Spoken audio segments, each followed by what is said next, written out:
नमस्कार मित्रांनो, पुन्हा एकदा स्वागत आहे आपल्या YouTube चॅनलमध्ये ज्याचं नाव आहे लर्न अँड लिफ्ट. तर मित्रांनो, आज आपण बघूया इनपुट टाइप चेकबॉक्स आणि रेडिओ.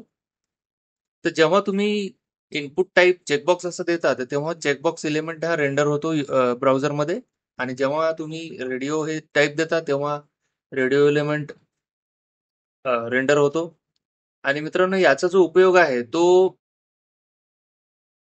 सिंगल सिलेक्शन किंवा मल्टी सिलेक्शन साठी होतो. तर रेडिओ बटन्स जे आहेत ते सिंगल सिलेक्शन साठी वापर होतो त्याचा, आणि चेकबॉक्स जे आहे ते सिंगल सिलेक्शन आणि मल्टी सिलेक्शन दोन्हीसाठी यांचा उपयोग होतो.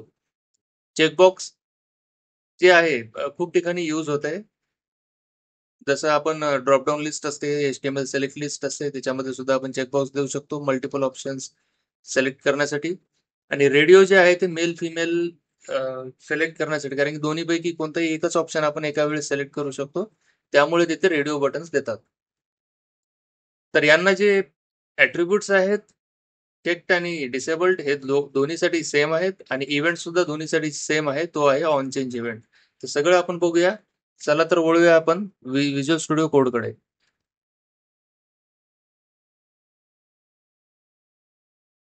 तुम्ही बघू शकता इथे मी दोन एलिमेंट घेतलेले आहेत. पहिला आहे चेकबॉक्स, दोन चेकबॉक्स घेतलेले आहेत, डिफॉल्ट चेकबॉक्स आणि चेक चेकबॉक्स.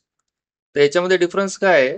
डिफॉल्ट चेकबॉक्स जो आहे त्याला काही व्हॅल्यू नाहीये, किंवा तो असा त्याला काही चेक ऍट्रिब्यूट वगैरे नाहीये. तर जो चेकबॉक्स आहे, इथे आपण चेक ऍट्रिब्यूट याला दिलेला आहे. चेक म्हणजे काय, तो हा सिलेक्टेड आहे. आणि इथे मी दोन रेडिओ बटन्स घेतलेले आहेत. हा आहे डिफॉल्ट रेडिओ, याला पण चेक प्रॉपर्टी नाहीये, त्यामुळे हा सिलेक्टेड दिसणार नाही आपल्याला. तर डिफॉल्ट चेक रेडिओ जो आहे तो चेक दिसणार. तर ही चेक जी प्रॉपर्टी आहे दोघांसाठी सेम आहे सिलेक्शन करण्यासाठी. आणि याला ऑन चेंज इव्हेंट असतो. ऑन चेंज इव्हेंट जो आहे तो सिलेक्शन चेंज साठी वापरतात. म्हणजे जेव्हा कधी तो चेक अनचेक होतो रेडिओ बटन, तेव्हा तो इव्हेंट, रेडिओ बटन असो किंवा चेकबॉक्स असो, तो इव्हेंट फायर होतो. त्या इव्हेंटला आपण जेव्हा चेकबॉक्स अनचेक झालं तर काय करायचं, चेकबॉक्स चेक झालं तर काय करायचं, किंवा रेडिओ बटन जे आहे त्याचं सिलेक्शन चेंज झालं तर काय करायचं, हे सगळं आपण त्याच्यावर ठरवू शकतो. आणि क्रोमला बघूया, मी रिफ्रेश करतो. तर चेकबॉक्स जे आहेत हे अशा पद्धतीने रेंडर होतात. आता हे चेकबॉक्स चेक्ड आहे, जेव्हा मी रिफ्रेश करेल तेव्हा हा चेकबॉक्स चेक्ड राहील, कारण की याची व्हॅल्यू आपण चेक्ड ऑलरेडी दिलेली आहे. आणि डिफॉल्ट चेक रेडिओ साठी सुद्धा आपण व्हॅल्यू जी आहे चेक दिलेली आहे, त्यामुळे हा ऑलरेडी चेक्ड आहे. याला आपण याचं जे सिलेक्शन आहे ते चेंज करू शकतो. आणि रेडिओ बटन साठी single selection at a time करण्यासाठी, समजा आता इथे कसे चेकबॉक्स दोन्ही चेक करू शकतोय आपण, किंवा दोन्ही अनचेक करू शकतो. ठीक आहे. तर हे रेडिओ बटन मध्ये सुद्धा होतं. पण त्याला टाळण्यासाठी किंवा त्याला तसं बिहेव न करण्यासाठी आपण रेडिओ ग्रुप देतो. तर रेडिओ ग्रुपमध्ये कसं असतं,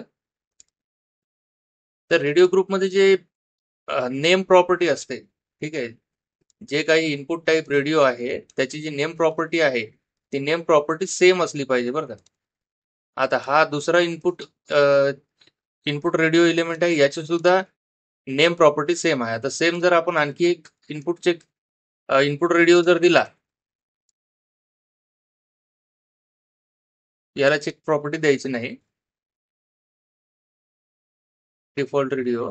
आता जर मी याला सेव्ह केलं, कारण की याची नेम प्रॉपर्टी सेम आहे या तिन्हीची, त्याच्यामुळे हा एक रेडिओ ग्रुप असा कन्सिडर केला जातो. आणि याच्यामध्ये मल्टी सिलेक्शन आपण करू शकत नाही. जर नेम प्रॉपर्टी दिली नाही तर आपण तिथे मल्टी सिलेक्शन होऊ शकतं. तुम्ही बघू शकता हा मल्टी सिलेक्शन होत नाहीये. मल्टी सिलेक्शन याच्यामध्ये आपण करू शकत नाही, जसं आपण चेकबॉक्समध्ये करू शकतो. जर याच्यामध्ये मल्टी सिलेक्शन जर करायचं असेल, तर ही नेम प्रॉपर्टी जी आहे ती काढून टाकावी लागते. 1, 2, 3. आता ही नेम प्रॉपर्टी जी आहे ती वेगवेगळी आहे प्रत्येकासाठी, तर इथे हे वेगवेगळे बिहेव करतील. तुम्ही बघू शकता मित्रांनो. तर याला अनचेक करण्याचं काही, म्हणजे इथे काही वेच नाहीये की याला आपण अनचेक करू शकू. तर याला चेक अनचेक करण्यासाठी किंवा या ग्रुप मधला कोणताही एक रेडिओ बटन सिलेक्ट करण्यासाठी तिथे आपण नेम प्रॉपर्टी देतो. जसं मी आता अंडो केलेले आहे चेंजेस, तुम्ही बघू शकता. आणि इथे कसं आहे, हे सिंगल सिलेक्शन साठीच यूज होतं, त्याच्यामुळे इथे रेडिओ ग्रुप देणं खूप महत्वाचं असतं. जसं की चेकबॉक्समध्ये आपण नाही दिलं किंवा याच्यामध्ये तसं काही कन्सेप्टच नाहीये, कारण की हे मल्टी सिलेक्शनमध्ये यूज होतो. ठीक आहे मित्रांनो, तुम्हाला आजचा टॉपिक कसा वाटला? आवडला असेल तर लाईक, शेअर, सबस्क्राईब करा आणि तुमच्या मित्रांमध्ये सुद्धा चॅनल शेअर करा, सर्क्युलेट करा.